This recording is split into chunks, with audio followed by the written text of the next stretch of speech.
2010 മഹാകുംഭമേള കാലം ലക്ഷക്കണക്കിന് ആൾക്കാരായിരുന്നു അവിടെ വന്നത്.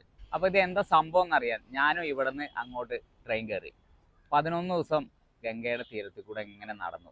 അതിൽ കണ്ട ഏറ്റവും ഞെട്ടിക്കുന്ന ഒരു അനുഭവമാണ് നമ്മൾ ഇനി കാണാൻ പോകുന്നത്.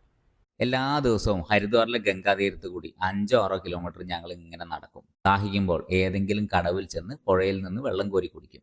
ഇതായിരുന്നു പതിവ്. 4-ാം ദിവസം ഒരു സ്വാമി ഞങ്ങളെ 10-ാം നമ്പർ ഘാട്ടിലേക്ക് അഥവാ കടവിലേക്ക് കൊണ്ടുപോയി. അവിടെ ചെന്നപ്പോഴാണ് ജലസമാധി എന്താണെന്ന് മനസ്സിലാവുന്നത്. സാധാരണക്കാർ മരിച്ചാൽ എന്ത് ചെയ്യും? ദഹിപ്പിക്കും. സ്വാമിമാർ മരിച്ചാലോ അത് അതുപോലെ ഗംഗയിലേക്ക് ഇടും.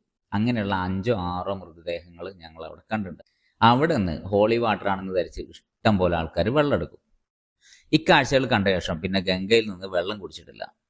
മാത്രമല്ല, നാട്ടിലെത്തിയിട്ടും കുറേ ദിവസം ആ കടവിൻ്റെ ഗന്ധം ഉണ്ടായിരുന്നു. എവിടെ നിന്ന് വെള്ളം കുടിച്ചാലും. എന്തൊക്കെ ആചാരങ്ങളാണ്!